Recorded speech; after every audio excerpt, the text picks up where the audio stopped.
few general instructions that I would like to give to the participants so that the session goes smoothly. If you have any questions, please use the Q&A chat box instead of the text chat box to send in any queries to us that you may have. And I would request you to keep yourselves muted so that we don't have any disturbances or background noises that can disrupt the session.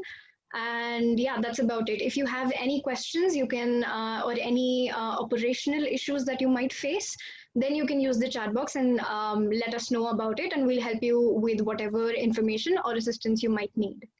So we'll be starting right now. Just give us a moment.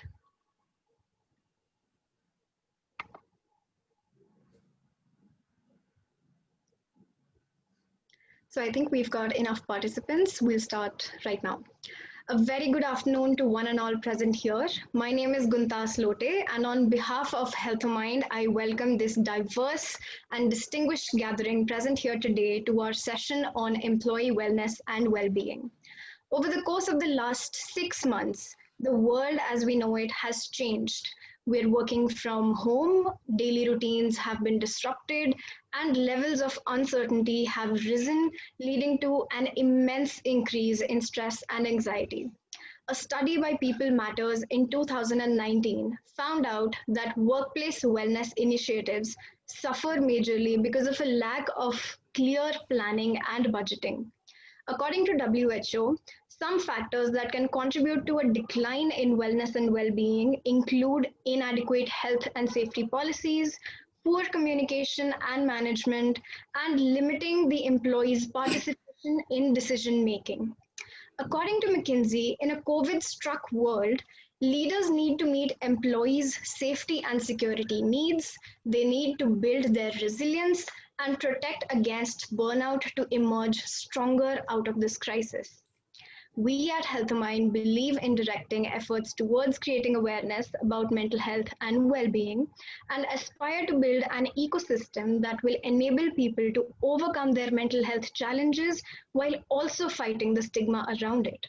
Manthan by healthOmind brings to you today a live discussion on the topic of employee wellness and well-being, and we have present with us a panel of experts who will aid in providing us a holistic perspective of the same.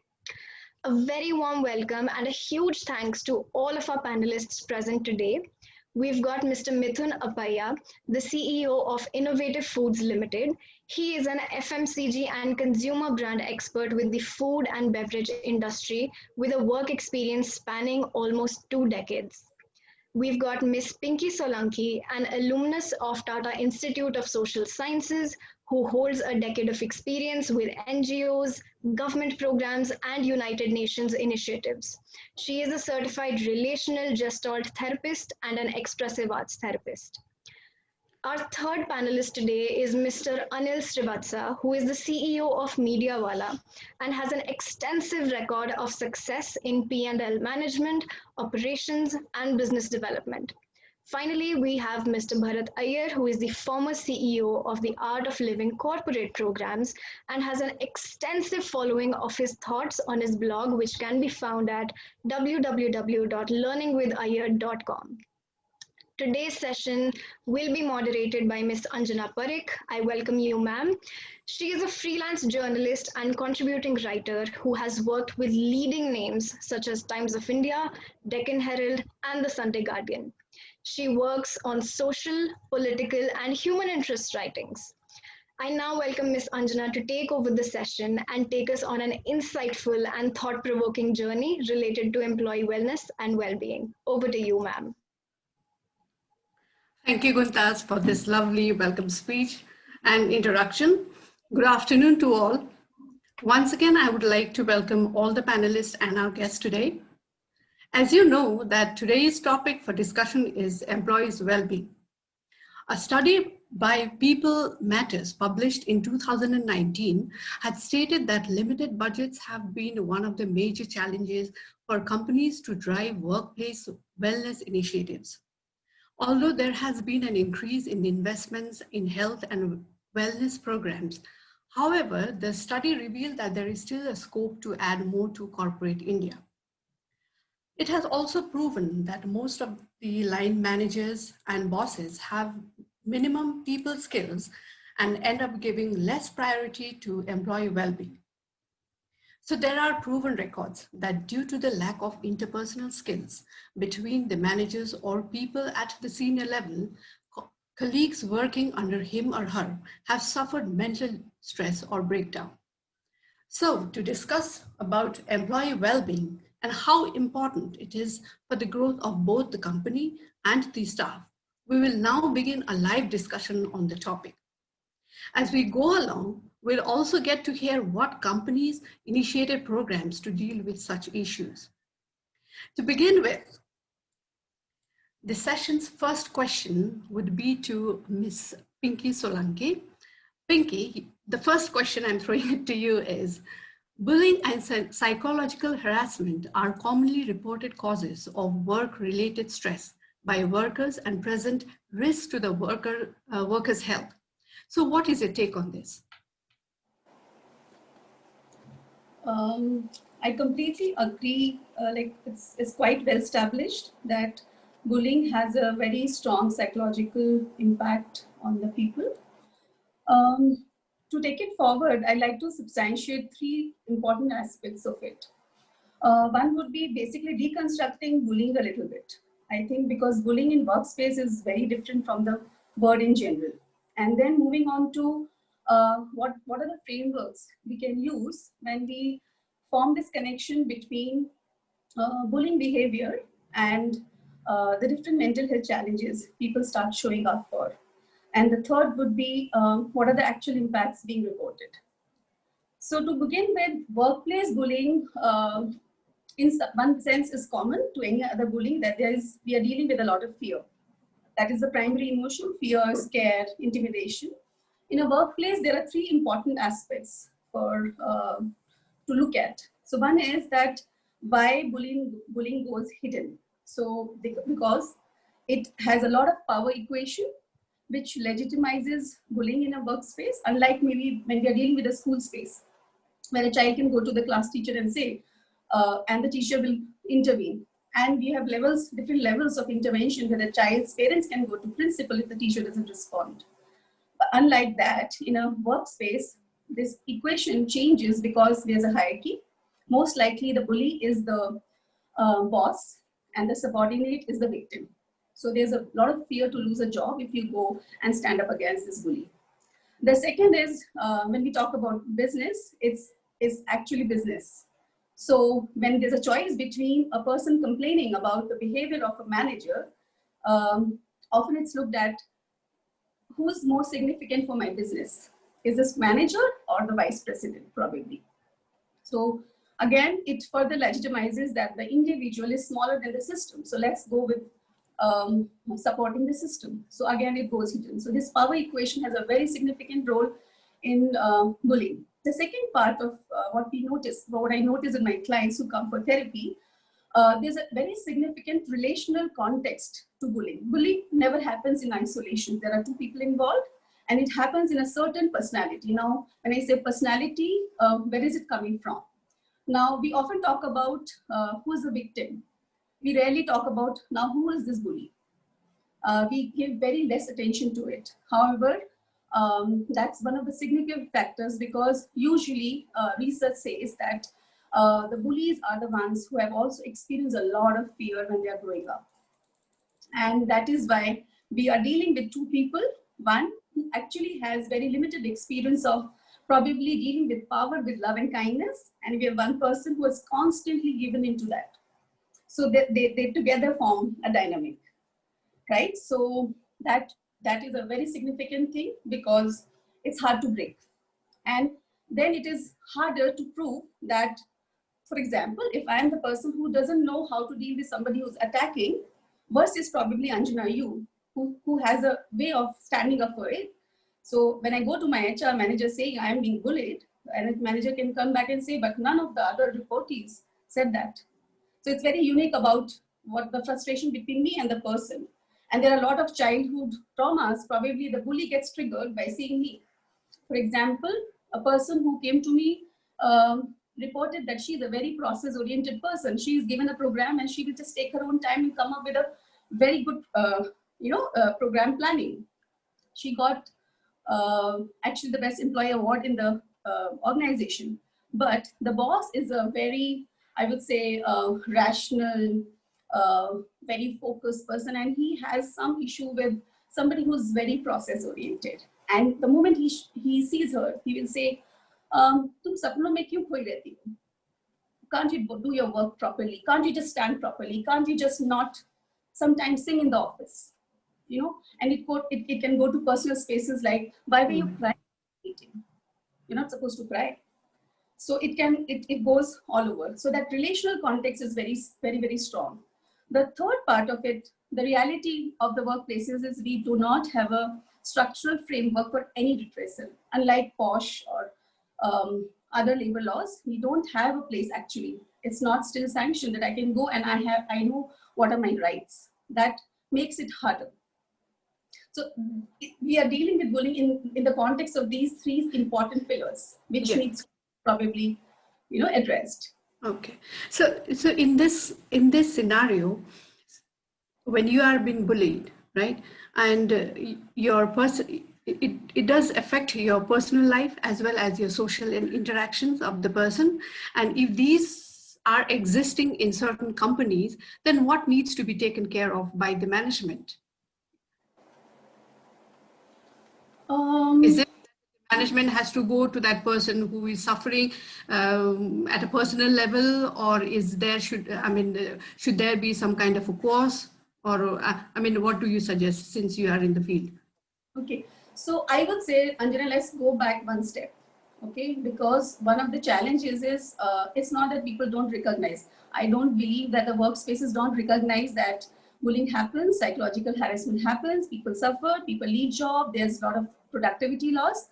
However, we sometimes either I don't have a personal experience to it, I'm not getting affected by it, or I actually do not have a connection that how actually my behavior can affect another person.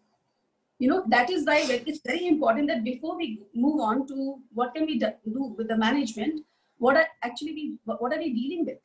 So it's from the psychological perspective, actually we have different frameworks to understand. A very basic framework would be like we have three important needs. When we go to a workspace, we have this need of autonomy, competence, relatedness. These are very primary fundamental needs which needs to be met in a workspace.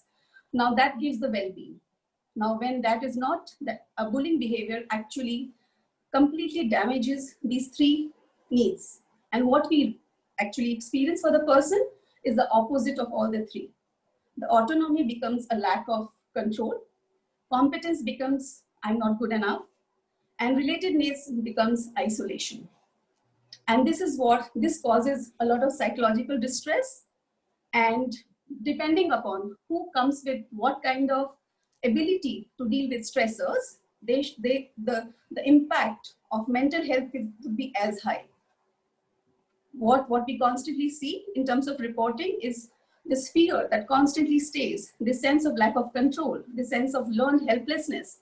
It takes a complete mind space, which not just affects your work, and it goes to all the different spaces of your life. So when you say it affects interactions and personal life, yes, because basically human beings are organic in nature. If something is troubling me so much in my workspace, how can that not affect my personal space? So now when you ask that question that what can the management do?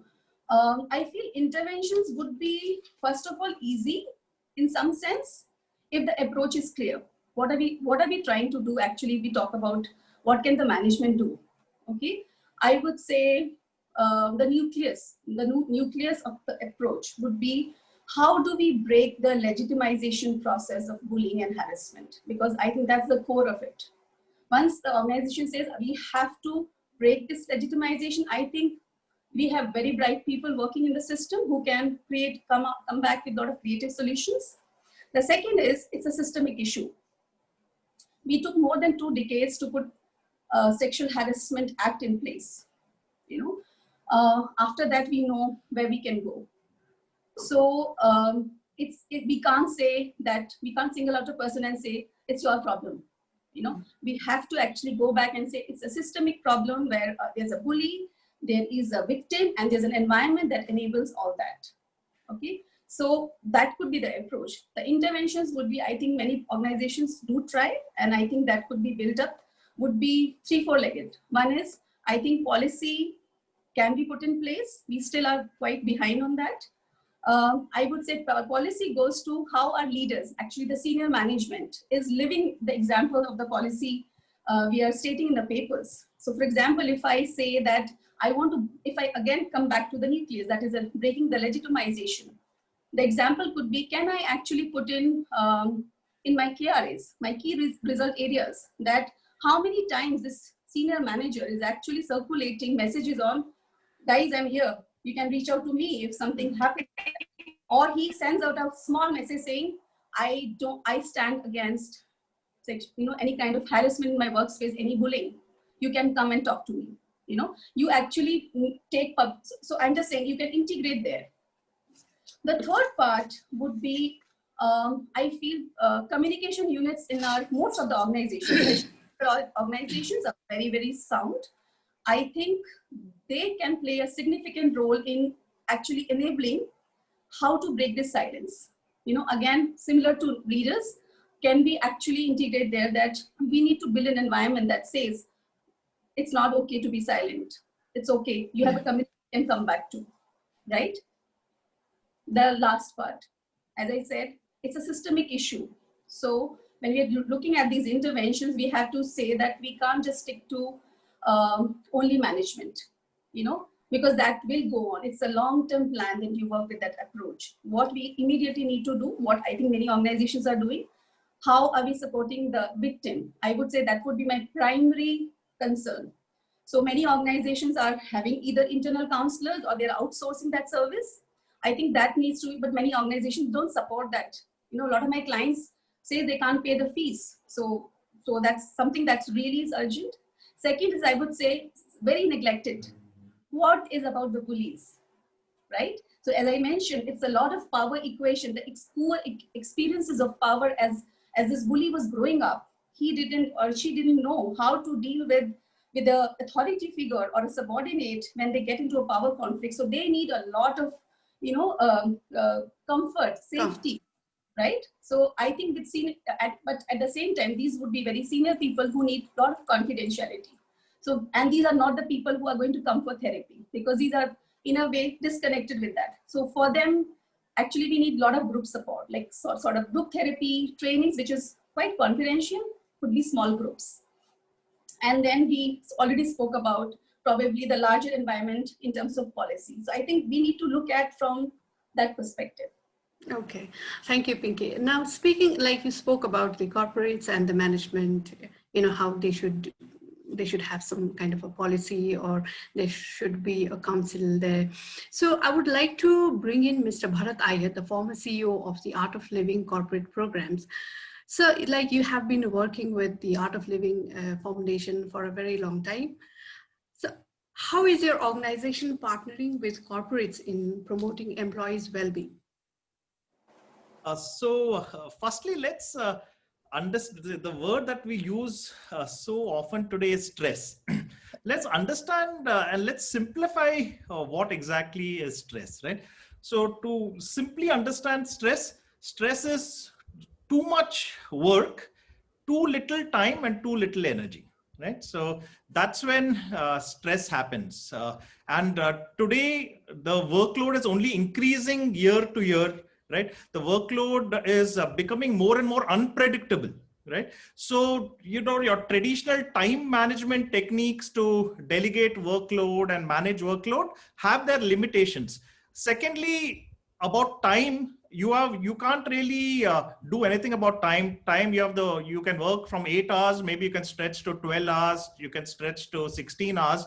But so again, you can't really play with those variables of workload. You can't play with the variables of time. So the only variable that you have, which you can use to manage your workload, is your energy level, right? So, by increasing our energy levels, we can, to a certain extent, manage our stress, right? So and that's what the Art of Living is focused on, is really increasing energy levels and managing stress in the workplace. The Art of Living, along with PricewaterhouseCoopers, a few years ago, we did a study where we kind of spoke to employees in leading organizations. And one key thing which came out from that study was that, employees can only spare 30 minutes at a time for any intervention. So any intervention, if you're asking them to do anything, it has to be only 30 minutes at a time, because else there's too much happening in their life to do anything more than 30 minutes at a time.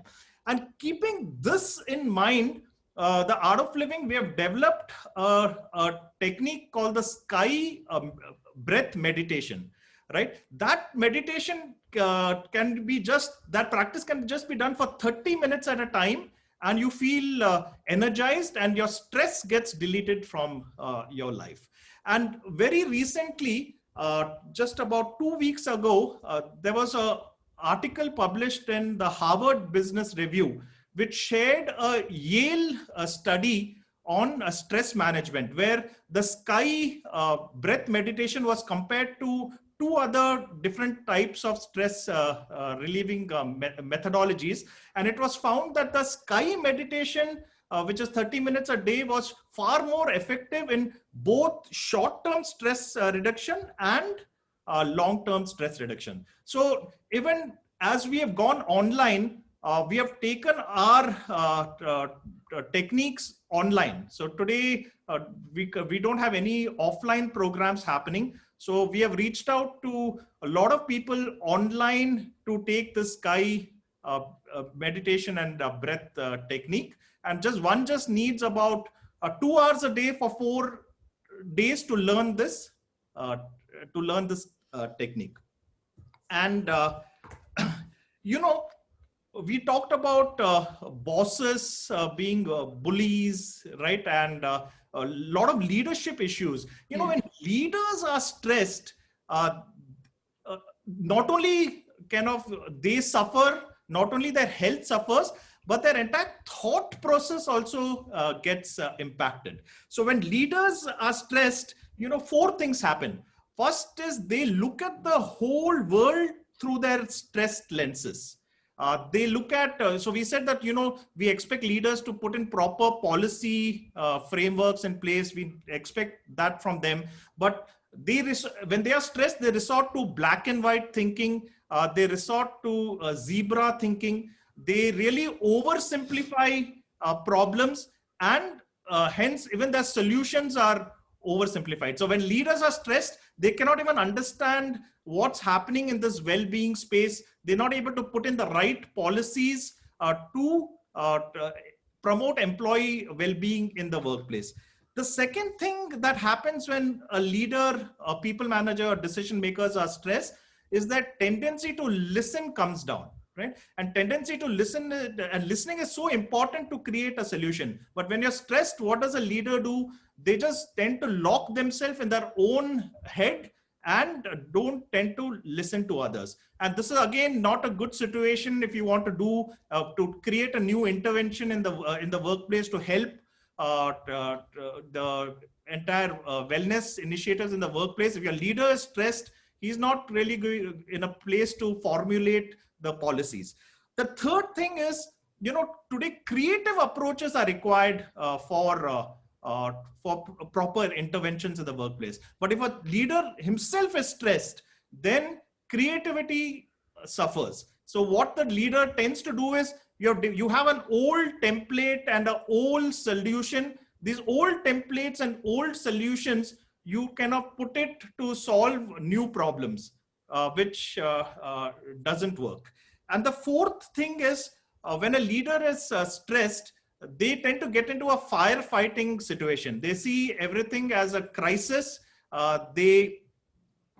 In reality, they may or may not be a crisis, but they oversimplify. They choose short-termish solutions, tactical solutions, and less strategic solutions.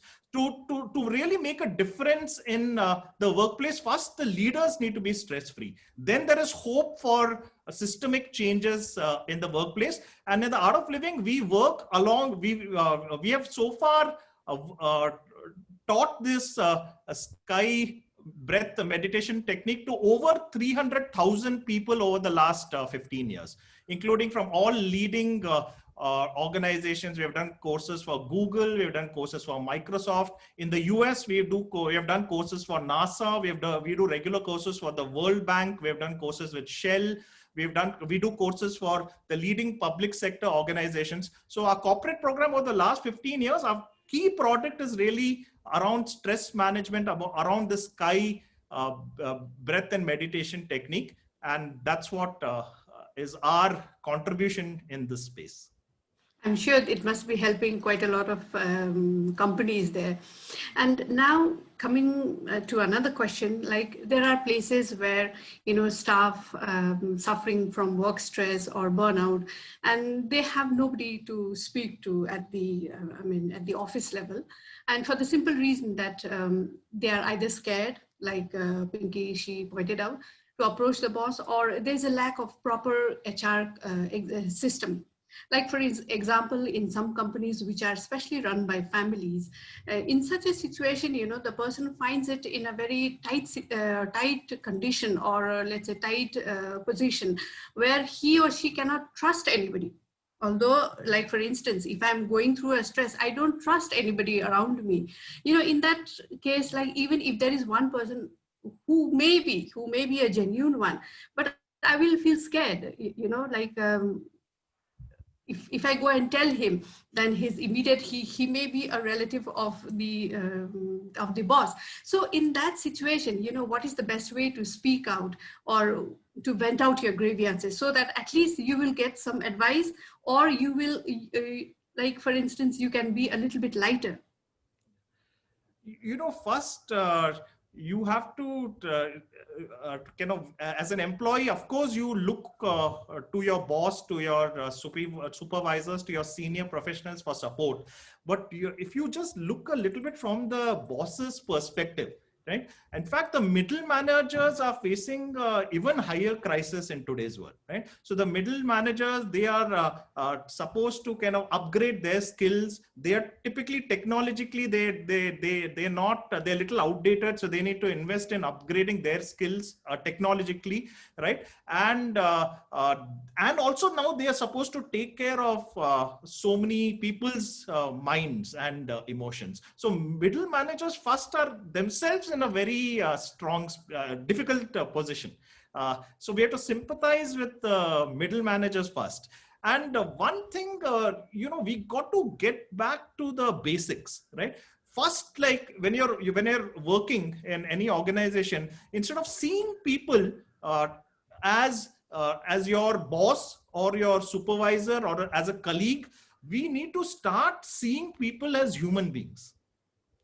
We need to just look at each and every person in our organization first as a human being and get back to the basics. Our relationship needs to be based on human values. And what are the simple human values?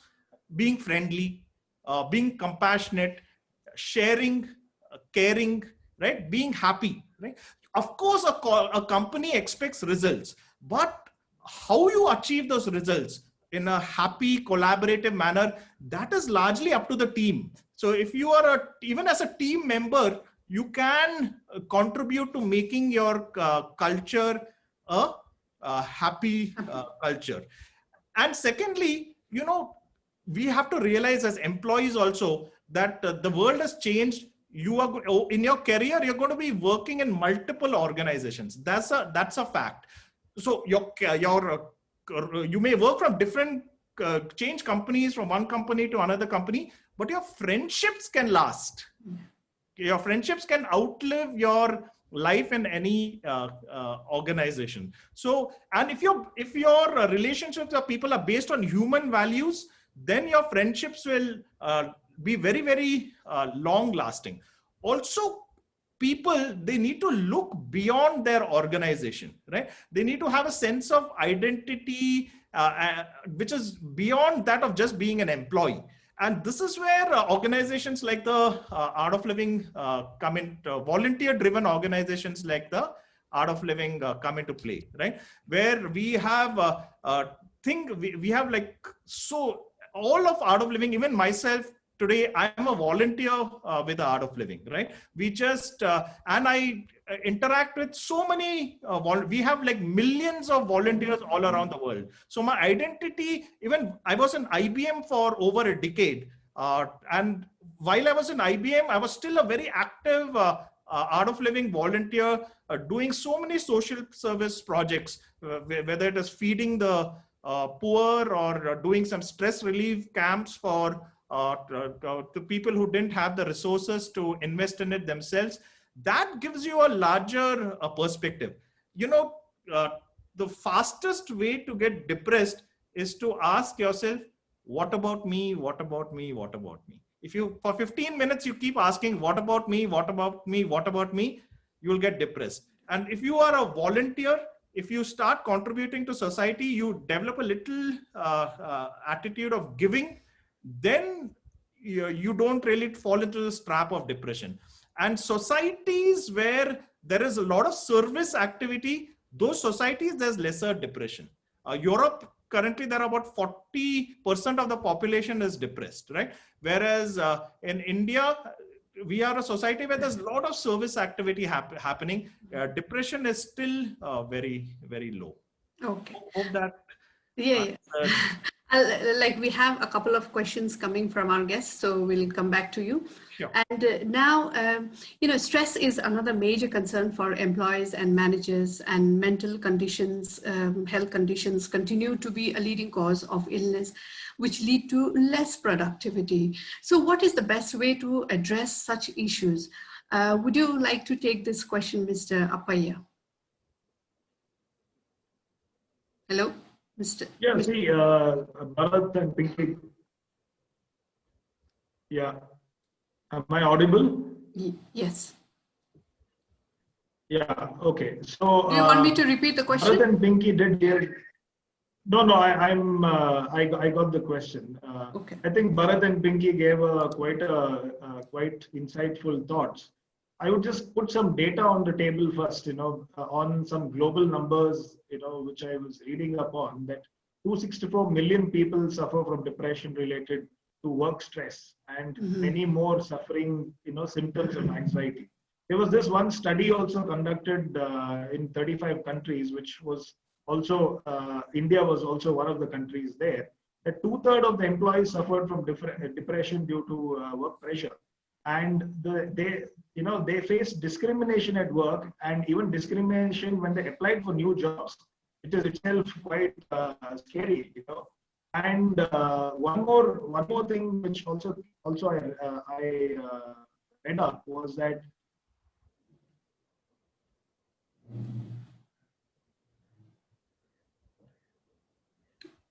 Hello, Mr. Ayappa.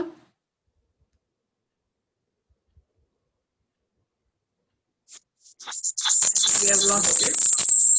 Hello, Mr. Ayappa. I think we have lost the connection with Mr. Ayappa. Yeah, is it okay? Yes. You're not still audible. Is it okay? Yes, that's fine. Yeah. Yeah, please go ahead. Is it okay? Now I will just mute my video, I think. Okay, yeah, that's better. Okay, no problem. Yeah, so another point was that there was this whole thing about anticipated and perceived discrimination, which was high in developed nations, then developing nations, which is also a starking revelation. And out of all of this data, only 1.5% of them received or even seeked professional help. So what it goes to say that the problem is a very, very large problem. Now, I was just gathering as to, my own experiences as well as, what I've seen in terms of people. Why does this really happen? I think one large reasoning is fear. Fear is one of the large reasoning why this happens. Fear of failure, fear of losing, fear of being seen as a non-performer, fear of being shamed in public, lack of fear of losing control, fear of rising expectations and not being able to deliver it. All of these would be the reasons. Now with all of these, what do employees really do? If there is so much of issues that's all around, what do people really do? I think if I may really put it together, to briefly, I think a lot of us, what we do is we tend to react than act. I think the first and foremost thing that we should do is to act, then react. And a lot of these things could be planned out a lot more better. One is about acknowledging that it exists, like somebody was saying. I think Pinki was saying that acknowledgement of it is what is important. And in an organization, it's also to acknowledge and get the support that it's needed. And really getting this off the hook is to be part of the culture. So hence, act rather than react. That is what is important according to me. Then also another thing, what I feel is that there are a lot of these positive relationships that you need to build. Like, I think I would relate to what Bharat was mentioning, is that about being more friendly, being more cheerful, being more happy, creating an environment which is happy, which everybody needs to do it. It's not But only the leader's job, nor is it the HR's job. I think it's everybody's job. So to form positive relationships, and speak out to people whom you're comfortable with, friends, co-workers, family, etc., is what is important to do. Then another thing again is about I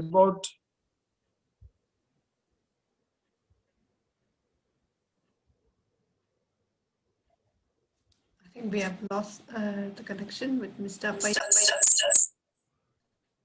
yeah. Yeah, are you there? Is this okay? Yes.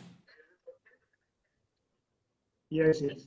I'm actually operating from two devices. I don't know why Okay. there's an issue, but anyway, So another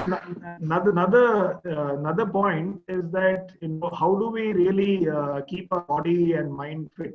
So that is very important in this whole deal of stress. If your body doesn't give the support that is needed for your mind, then I don't think anything can really happen. So that is another thing which I believe is very critical. So basically, Another important point is about. Yeah. Go on. Yeah. So basically, you are pointing out that the fear factor should be, I mean, it should come out of our system, right? Yeah, and there are these are the ways technically, I think we can do it. Also to be, many of us look at perfectionism. I don't think that would be as critical today. Because you might not be able to do everything perfectly every time. Especially in a busy, fast-paced job. But a good strategy again there is to avoid this whole trap of perfectionism. And is actually you have to congratulate yourself on your efforts and whatever you have. So doing all of this together, I think, will bring the equilibrium to a better way. Otherwise, I think this whole thing between stress and work is always a thing which people have to fall into this.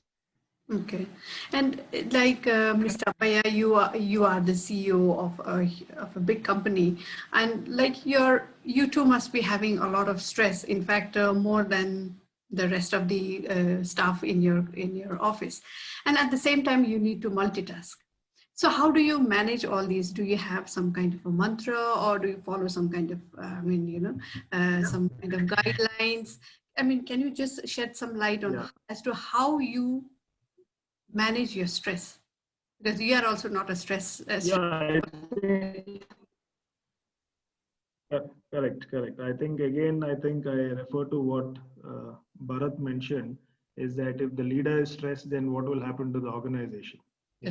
So one of the things very clearly when you mention multitasking, I think that whole thing about multitasking is blown out of proportion, really. I believe that multitasking is the one which kills productivity. And when you look at it, research also says that research is saying that multitasking can reduce productivity by 40%. So what I do is I really focus on doing my task, and then I sequence it out together. So what I do is to slow down and then speed up. So that really helps. So multitasking as such, according to me, is not the right route. So I we need don't to really prioritize our multitask, tasks. but I do a lot of tasks, sequentially. So that is what helps. So prioritize your task. Okay. Yeah. Go deep and finish my task. Yeah. Okay. Then another thing is about, when you have so many things in your baggage, it's also about, looking at what is urgent, important, what is the whole organizing part of it, and to create balanced schedules for this. That's what is important. So that's what I do. A third thing, what I do is I try my best to avoid myself from spending time with people who bring out so-called negative energy, or who are usually, those people who always are on the negative side, the professionally as well as on a private, personal space. Another thing, my fourth thing which I really practice, which really helps, is that, while I do reach out to a few people, I am my own self-critic. That helps me motivate myself and recharge and set expectations based on situations for myself. So I am my own critic. I do reach out. I do for this one. So that really helps me to set the expectations right in my own head. And that really brings out a lot more peace. One other thing that's really important is Anjana. You need to be more open and communicative, right? Communication. Exactly. And all in all, really, how do you do it? You have to stay calm, and obviously, it's very easy to say that. But when you are saying stay calm, Mr. Appaiyah, sorry to interrupt you. Like when you are saying you have to stay calm, is it possible to stay calm all the time? No, it's not. Obviously, it's not. That's why I say it's very easy word to say, but a tough thing to practice. I think it comes with whatever you go through. Practice, I guess. And it's also about some practices that some practices also that you follow.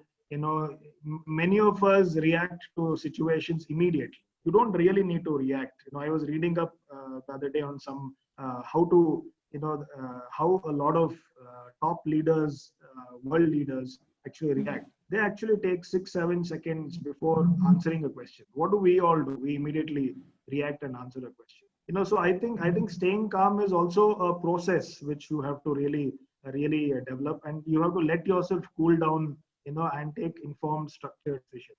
So it's an easy word to say, but I think it comes with a lot of practice, a lot of So far we have discussed about bullying, psychological effects, stress at work, and poor HR and management skills. Now let us get some insight into the stress or the discrimination faced by LGBT community at our workplace. For this, I would like to bring in Mr. Anil Srivatsa, the CEO of Mediawalla.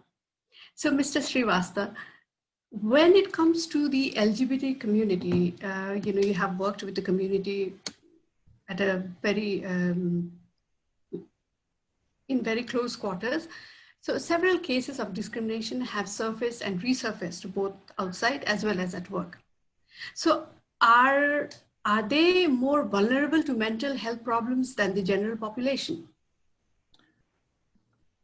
Okay, thanks for having me here. Just to keep things in context,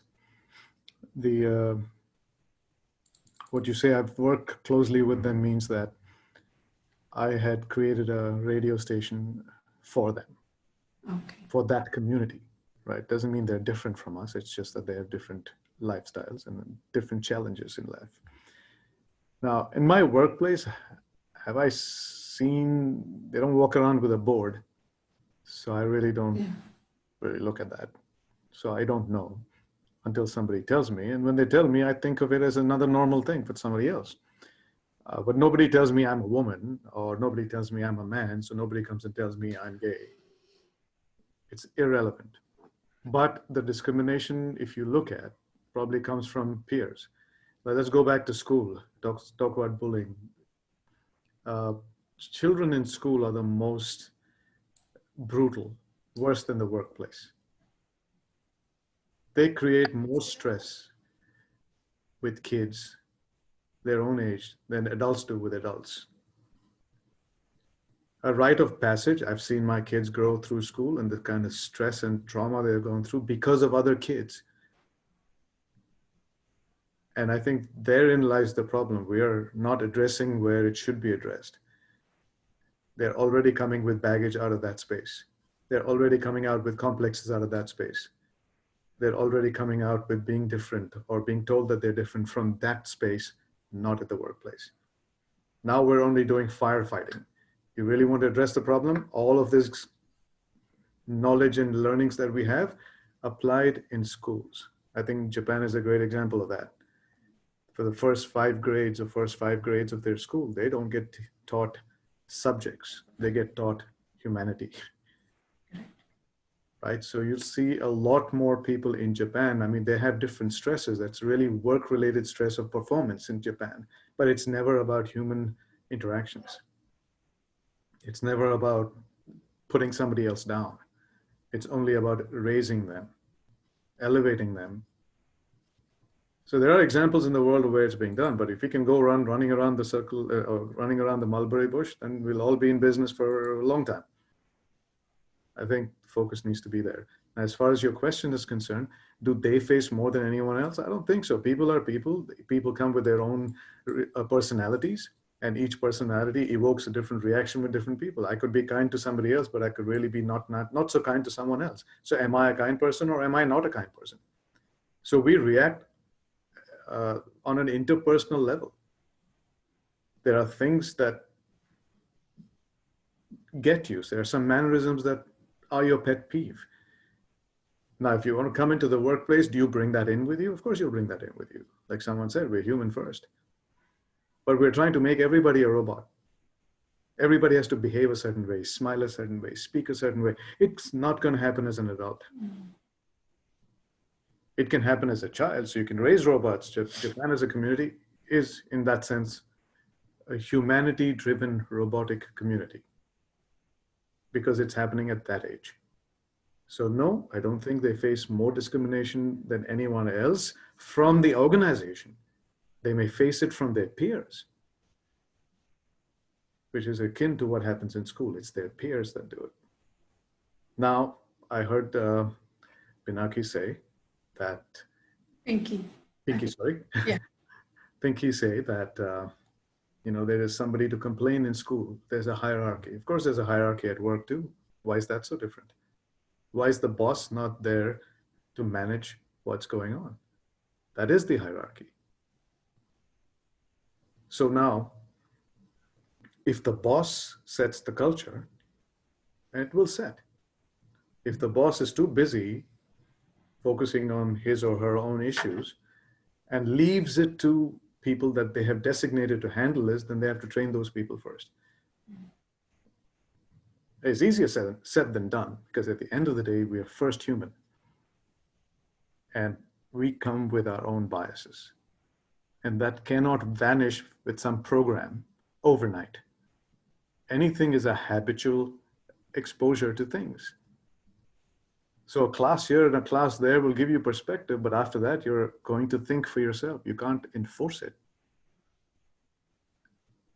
So let's say that, you know, what can employees do to better support the LGBT community professionally? Well, first of all, let's stop talking about it. Treat people as people. Even in the gender debate, it's the same thing. You keep talking about gender, it's always going to be there. But if you see somebody as people who happen to be women, who happen to be men, who happen to be transgender, who happen to be gay, who happen to be rich or poor, those are just societal tags. But at the end of the day, we're people, right? What nature made us is people, human. So there's nothing you can do other than have a strict culture of no tolerance. But is a boss now going to have to pick now? It's like a mother-in-law, daughter-in-law fight, right? A husband or, you know, has to be, okay, am I going to pick who's better? Because they're fighting. So at some point, the boss is going to say, okay, I'm going to pick this person because he's a better worker, he's more productive. So whether he's right or wrong, I'm going to pick. So the boss's bias comes in too. But if the boss is going to be really fair and says, okay, fair is fair. Can I get rid of this person who's disrupting somebody's mental well-being? I don't care how good at work you are, because I will find somebody else who is more compatible with somebody in my team. Then that's a call the boss can make. Until that happens, this will continue. For example, in my organization, it's not a big one. I have, 60 employees. And I've kept HR just hiring and firing in my department. No one can hire or fire somebody until I know why, because I don't want somebody firing somebody because somebody doesn't like somebody's face. So I can be objective and not get involved in the nitty-gritty politics of people, of those kids in school. It's literally like that. Where if I can stay fair, regardless of who that person is, then I'm doing my job well.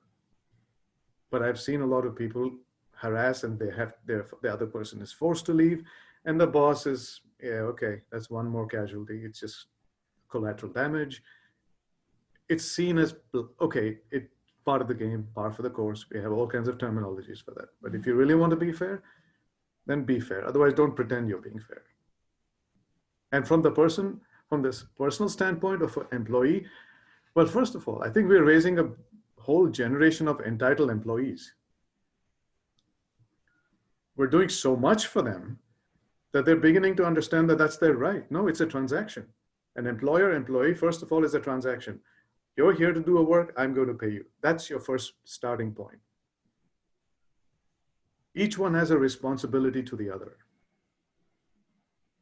So if we're going to continuously keep saying, here, take this, here, take this, it's like this whole generation of kids. They're getting raised as entitled kids. So anything that's uncomfortable becomes abuse. So we're using words where the English language is not designed to be used. So is that some kind of leading to another level of stress? No, again, stress comes from not being able to manage your life and your own happiness. Atmanastu kamaya sarvam priyam bhavati. How do you make yourself happy first?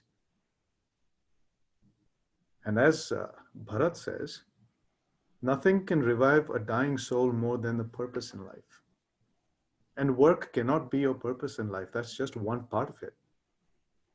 That's a good point that you made. And purpose comes from doing things for other people.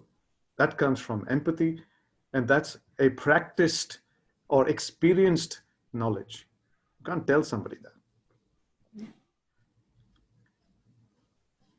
So stress can come from, okay, there's the other thing that Pinki said, is what happens at work translates into the personal life too, because you can't keep that separate. But I think nobody's working on, let's fix the personal life, because there's the greater chances of your personal life being disrupted and that coming to the workplace.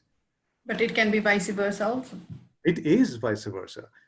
Emotional stress, love. What do we work for?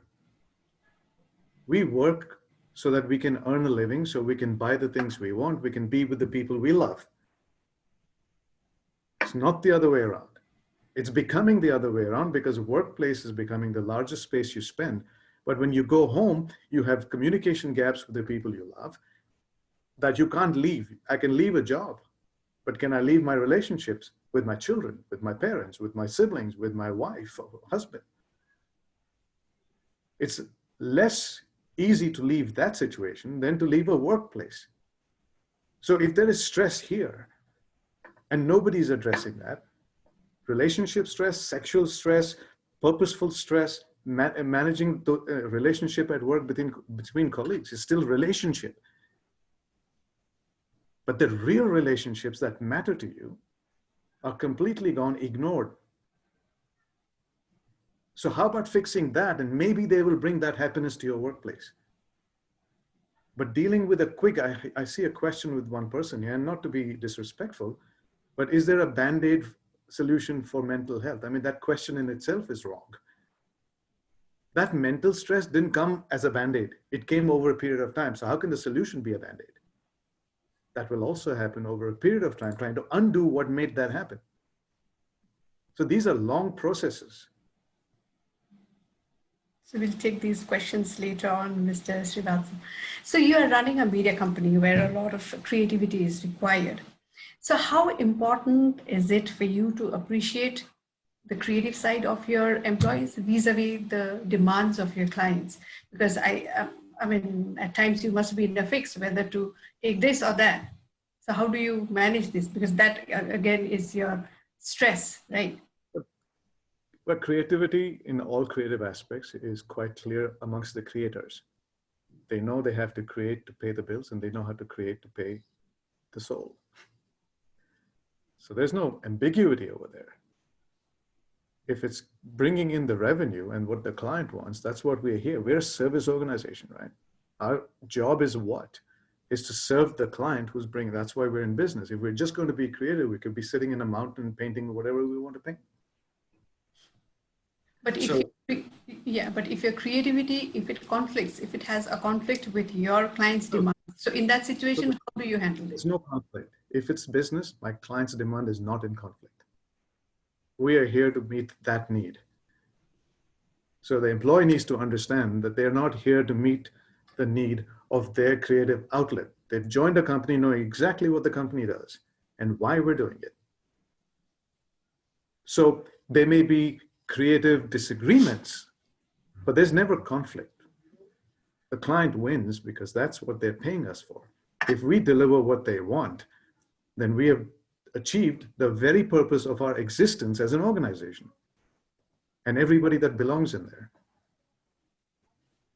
But there can be creative differences, but never conflict.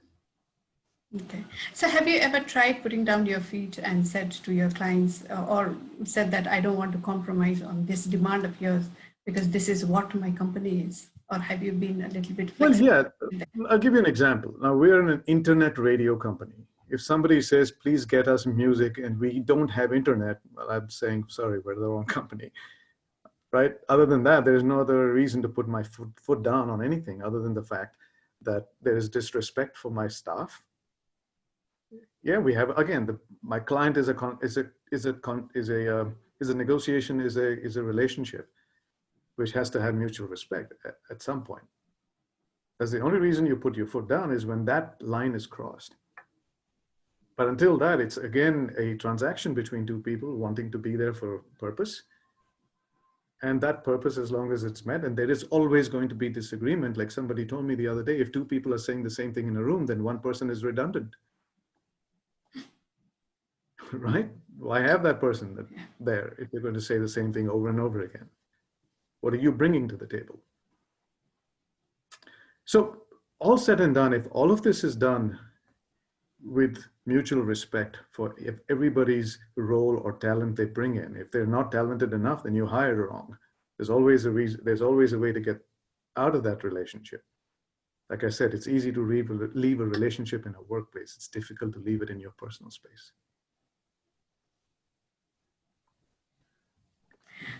Thank you to all the panelists for giving us an insight into this topic and how both the employees and the employees can work together in harmony to bring a positive change or an environment where the workplace becomes nice and beautiful. So now we'll have the question and answer session. And Gantur, I will be passing on the questions to the panelists. Yes. So there are some questions that have trickled in based on the conversation that we've been having. And I must say that the conversation has been very engaging. So Miss Pinki talked about having a systematic intervention to help deal with issues at the workplace.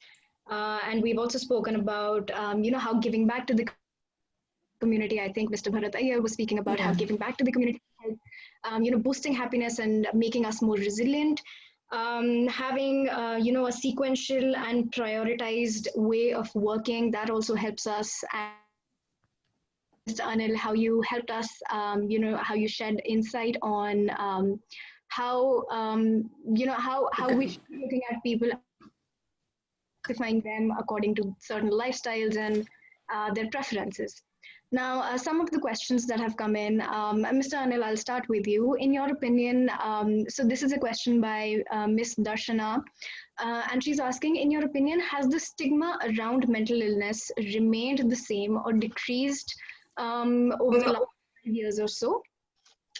And in addition to what she's asking, I would also like to ask you, is there anything that you've done for your company, any steps that you've taken to actively keep mental health issues at bay and to help people speak out more and, to lead a healthier lifestyle? Okay, so first of all, the stigma around mental illness, it's just more exposure and more awareness, and it's becoming a normalized conversation as opposed to being a hushed one. So to that extent, yes, it's somebody now, well, obviously with any good thing, there is an abuse of that as well. So most people run for cover and use that as an excuse for a lot of things. And depression is again a very, it's like I'm in IT, what part of IT? There's such a large industry of IT. It's like, I'm depressed. I'm like, why? What is causing that? I mean, so that said, everybody's now openly saying it. But is that changing anything? Maybe not. Now, what am I doing? Well, I can't do anything, frankly. I can only provide tools. I'm not a babysitter.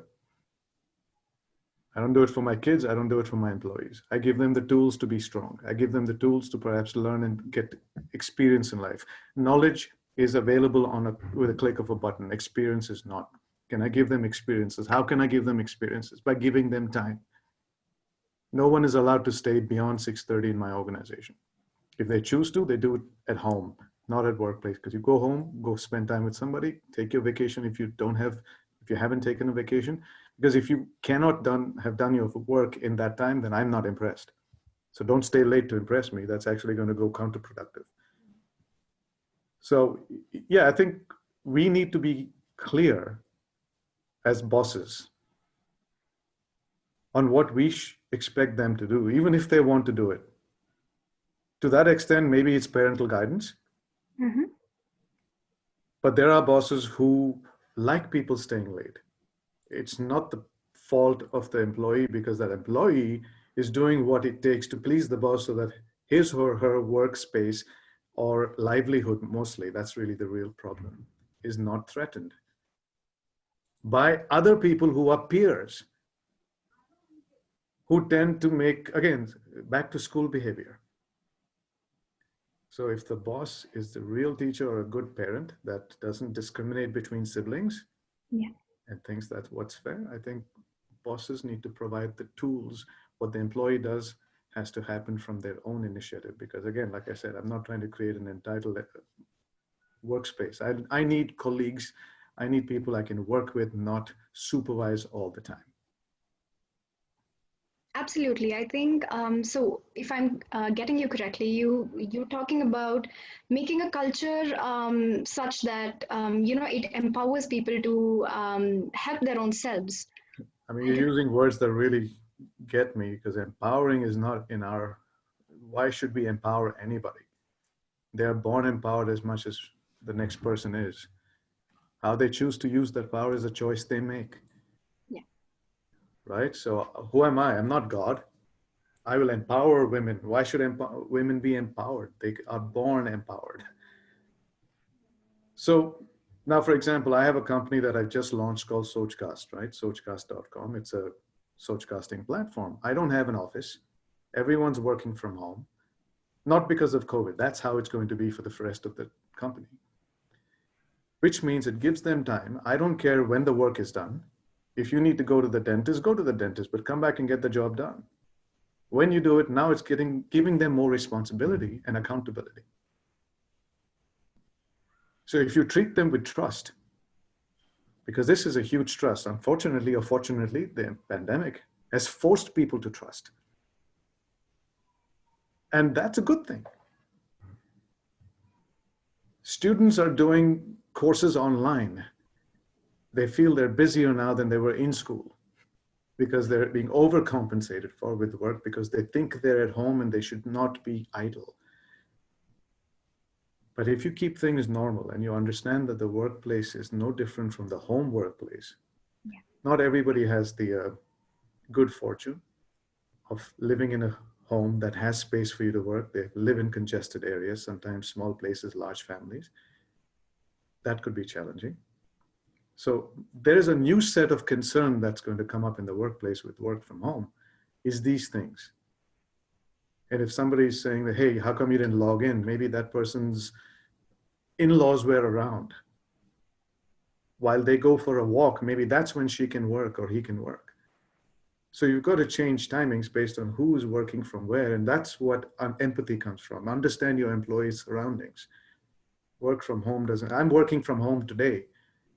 I'm driving around the country for the last 15 days and for the next 3 months, but I'm still working. That's my home. So adaptation has to happen. Some people have to call me and talk to me. Don't type and text because I'm not going to do that while I drive. You know I'm driving. So it's about understanding who you are and who you work with and what their situations and circumstances are.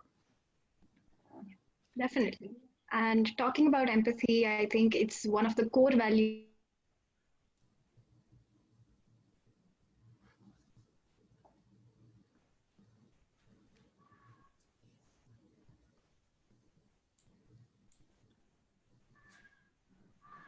Is it only me that lost her, or? Kuntas, I think we have lost her connection. Have we lost the Is my voice audible now? Yeah, now it's better. Okay. I'm so sorry for that connectivity glitch. Yes. So, Pinki ma'am, I was addressing the question to you. So we were talking about empathy, and I wanted to know from you, what are some ways that employers can increase empathy and make a very safe space for employees working in their organizations? So what are the steps that they can take? We spoke mostly about it, I think, across the panel. Everybody's coming up with different, like that's the whole thing I was talking about, how we can work at it systematically. And I think I like the example what Anil was just saying, that I think to begin with, I think the very basic is, can I understand the environment of my employee? I think I think it's a very connecting thing. And I think it's most prominent to notice it now, because the environment is overplaying, like the personal environment is overplaying in the workspace. So I think that is what we are noticing, that if we can do that, and at least the pandemic is going to leave us with this experience that this person has so much to do, which usually when you are working from office, people end up missing on that. You know, I have a young baby at home, my parents are not okay, so I have to go for a health checkup. Oh, I have a health checkup due for myself. My nanny leaves at 5 o'clock, so I have to rush back at home at that time, right? So all those environmental issues is often missed out in the workspaces. And I think the pandemic is a very good example of, like, somehow we getting to know that, how significant that is. I hope the memory stays. There's one question from, I'm just taking the questions from our guest. One is from Atriya Ghosh. So she's saying that while you say that keeping your home front stress-free helps more, then you do not have that privilege due to whatever known or unknown reasons. What is the best way to handle your stress? Who would like to take this, Anil or Pinki, Mr. Bharat? So I think Anil spoke a little bit about it. I didn't position on that. There was a lot of, I would say, focus. I mean, that is what I experienced. Okay, that's my personal impact from what Anil was sharing. That it looks like it goes back to my own internal motivation and ability to manage what's happening around me. And so strategically, we say that if we take that position, the entire discourse of mental health goes a little haywire, because well-being, actually what we notice is all of us are brought up with very diverse experiences, which leads us into a space of very different abilities of managing stresses, regular or heightened stresses, right? When we talk about how, even despite all these difficulties, I think I think I would say I usually take a different stand that when somebody comes and says, I am not able to manage, if the person, the attendee is asking this, I would say mostly this is where we begin. That actually to acknowledge that, yeah, it's okay if you're not able to manage. It's okay to be completely in this chaos. And I completely get it. For me, I'm just saying that's my personal position. And I would say that also goes back very strongly in my professional work with clients, because I think one of the biggest stresses is this, that, I find it hard to say it aloud that, hey guys, I'm not able to manage. And I hear a voice back saying, I get you. Mm-hmm. Okay, thank you. And there's another question for Mr. Anil Srivatsa. In your opinion, has the stigma, this question especially is from Darshana Barua. So she's asking that, in your opinion, has the stigma of mental illness remained the same or decreased from its perception 5 years ago? And if so, what has changed? We've done this, I think. We did just finish it. Okay, sorry. Then there's another question from Atriya. Employee well-being is in established companies is very different from the one that has just started up in different countries. Unfortunately, in India, the productivity of a person is often defined by the number of extra hours put in. That's merely out of personal experience. How do you think employee well-being in established companies and startup is different here? It's a segue to what Pinki was talking about the other question. I think this straddles, at least what I have to say, straddles the two things. First of all, I think the person, I wouldn't call it employee, employer, we're all people. So the person on a personal level should first understand their needs and what it takes to make them happy. And can they taper that expectation out, all right? Bollywood has a lot of philosophy in their dialogues, if you actually look at it that way. So I'm going to spew one of them. And this is from Singham, okay? And Singham would keep saying that Meri zarurat hai kam, isliye mere seene mein hai dam. What is he trying to really say? It's, why do we get stressed? What is it that stresses us out? Losing a job, and losing a job means losing income. Losing income means losing things that you cannot buy or afford, which you need or you want, not need. So if you recession-proof your life, not because that's all you can do, it's because you can stay happy with very little, then you can say, what the heck? Work is just one part of my life. Life is what I live outside of work. So if that stress of working 25 hours in a day, because you don't have that many hours, but you feel like you're doing that, then you just have to be able to say, okay, you know what? I'm not going to do this because the other things about my life is also important. Because you're able to manage your needs to be able to say, forget it. In fact, a lot of people in startup environments are like that. I mean, I've given up really hefty salaries to come and stay in the startup world. It doesn't matter. My lifestyle didn't change. It doesn't change how you add that many zeros. It still remains the same, and I'm freaking happy. So you've got to manage your own needs and wants and decide what is a need, what is a want. Good to have, must have. If you can have it today, I'm in a swanky hotel. Yesterday, I was in a tent sleeping in minus 10 degrees Celsius. Right? And I was happy in both places.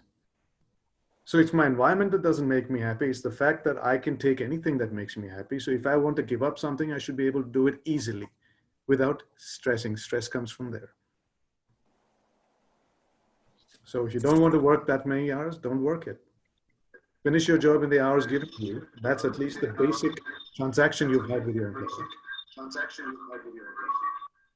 And if you don't finish and do that, that means you're either being overworked within the time given. Then you have to sit and talk to your boss about how much you're trying to get out of. Because if you've wasted zero time, look for a week of what you did in a 9-to-5 environment. How much time have you wasted staring at your screen or your phone or whatever, then your time management is bad. So working late has a two-way street. It's your own ability versus your ability to say, hey, I've done my best and that's all I can do. I'll come back and do it tomorrow. And if the fear is I'll lose my job, that means you're a slave to something else the job gives you or makes you do. Again, it's easy to say, but it's a difficult choice to make. But that comes from managing your own expectations before you manage someone else's. I would like to add a point to Atriya Ghosh's question, where the mention is about productivity of a person is defined by the number of extra hours put in. I think that's completely off benchmark, really. I think, Atriya, if you have anything like that, I think that's not the place to be at all. Yeah. So if productivity is a number of hours that you put in, then you're a slave / donkey / whatever you want to call it. You're not an employee who is going to add value into a system. So you better run away from whichever the setup is asking you for extra number of hours. Like what Anil mentioned, if you've done your job well, you can do it out of anywhere. You can do it out of anywhere you are. And obviously, there are companies which also look for a number of hours that you put in, but that's unfortunate. And the more often that people realize that you shouldn't be part of something like that is when even the companies will realize, or brands will realize that, we can't do this anymore. That's my view. There's another question from Mr. Arun Mahajan. So I think he wants, basically what he's trying to say is, what is the routine for the panelists to prepare for the day's stress? So is there some kind of a formula? Or first one is to not to say that I'll start preparing for stress. Yeah. It's, you start saying that, see, most often what we say is what we end up, behaving and, showing up with, what you say, what you think, all of that comes out in your, in the messaging, what you do and say. So first of all, it's about cleaning up your mind and starting off your day with a positive note. You've slept through maybe 6-7 hours, and whatever happened the day before is all over. You open up with a fresh mind, and I think the best way to start with is with some positivity of why you are here, the purpose, XYZ, whatever you want to call it, or a simple prayer, which boosts your self-confidence, whatever, After that, see, what I do is, obviously I personally have things that I've charted out for the day, and I think that, okay, these are the things that I can finish. These are the main things that I need to address, and I go after them one by one, So, but if you start with saying it is, how do I start avoiding stress today morning, then I think you're in trouble already.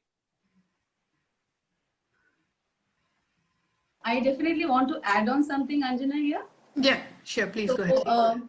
I feel, I understand what Mithun is saying. I want to take it forward, probably talking about the population we are dealing with, who are also having a lot of challenges in running a daily routine. If we look at data, we are talking about some 15% population of India showing up for mental health challenges, and a huge suicide rate, a huge amount of productivity loss through that, right? So it's actually a very valid question that spiritually I can say, अगर सुबह उठते ही सोचोगे कि भैया stress कैसे मिटाना है तो सुबह ही stress हो जाओगे. But actually this is a question which I think I often deal with. Somebody coming to therapy and saying, I am all the time so depressed. My depressive levels are so high that despite medication, I'm not able to get up. Or my anxiety levels are shooting up so much that, with medication also I'm not able to relax. So we do talk a lot about that. We do talk about that, it would be good that you take a call, combining maybe strategy, what Anil is saying that, okay, let's see, what is your want and what is your desire? What is non-negotiable for you? And then let's see, is your routine matching with that? Somebody who is having depressing symptoms or anxiety, it's a non-negotiable not to get into an exercise or meditative practices. We do advise that. So I would often share my personal example that yes, I get up, I put the first hour for myself, for my work, for my yoga. I do dedicate some time I engage in dance, so I do that. I want to cut off, I set a timeline for my work. That's how I do. You see what you want to choose. But I think the only way, I would say, slight shift to the conversation is that when somebody is saying that, do you do something? It's actually a very good practice to say, yeah, we do. We do work on a lot.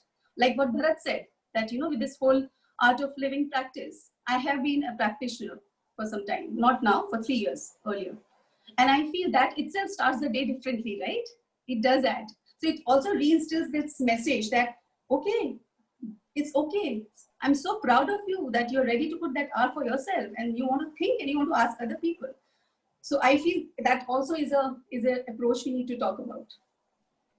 And we do. As mental health practitioners, we do that a lot.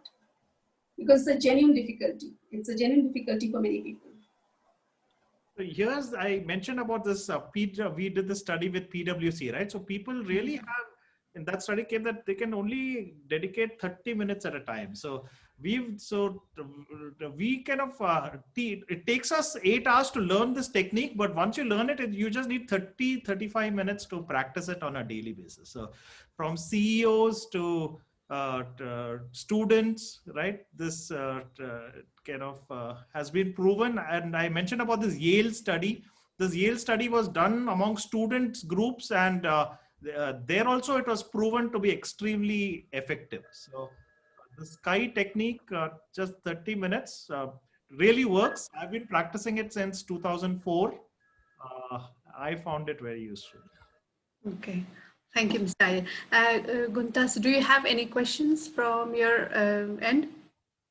So I think Mr. Bharat has already answered the questions we had about, the questions are about Sky meditation. So, sir, thank you for that. So I think that's the end of our questions. But just if there are any closing comments that any of the panelists or you, Ms. Anjana, would like to provide, then I think we can go with that. So Gundas, I want to just add one thing before. There's a question which we actually have missed, and I feel it's a very important question. Yes. It's by Jyoti Arora. She says, do you think women face more discrimination than men in the workplace? I think it's a very important question. If we look at, again, just go to the mental health data of what WHO reports, the numbers are very different. Women's percentage of depressive tendencies would be at least 10 to 15% higher than men. The kind of lifestyle stressors women go through is much higher, which means, what does it mean? The anxiety levels would be much higher for women. When in a workplace, the development challenges of life, like getting married, having a baby, the child going for class 10th exam, all these stressors, because of the kind of, I would say, we are still living in a lot of patriarchal structure. It actually is very different for mostly, I'm saying a common, I'm not saying everybody is like that, but in most families, women have more struggles with that.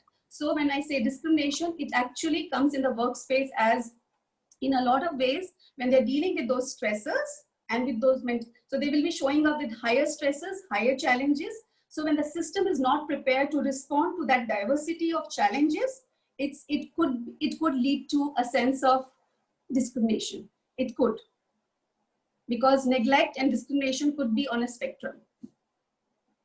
Yes, ma'am, absolutely. I think when we're talking about any sort of issue being faced in the workplace, I think it has a lot of levels to it, from personal hardiness to how the environment is, if you have the resources to cope with it.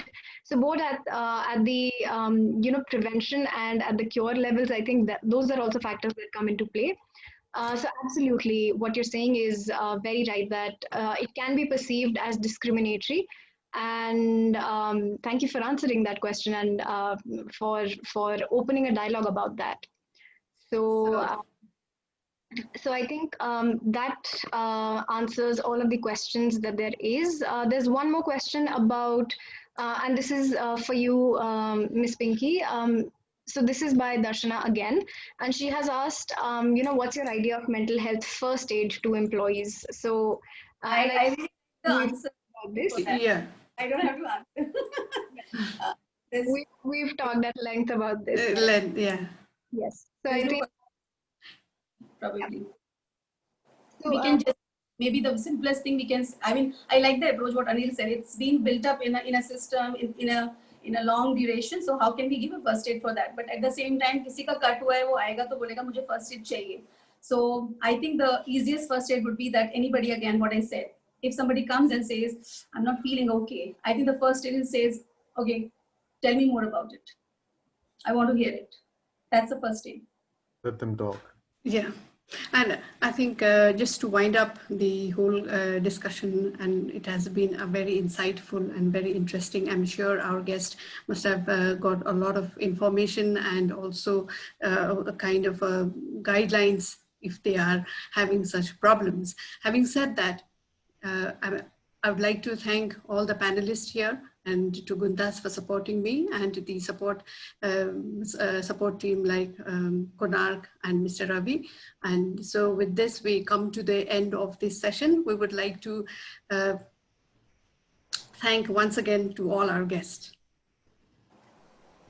Thank you.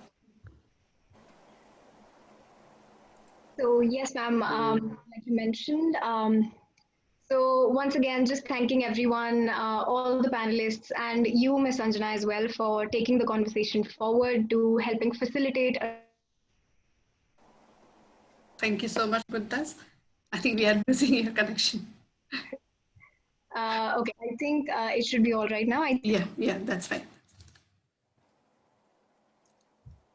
Huge thanks to everyone who's present here, especially the guests as well who've taken out the time on a Saturday afternoon to listen to this conversation and to stay connected with that path of learning and to take the steps required in the organization at their own personal level, team level, organizational level to make it a very good and enriching experience for everyone involved in the workplace.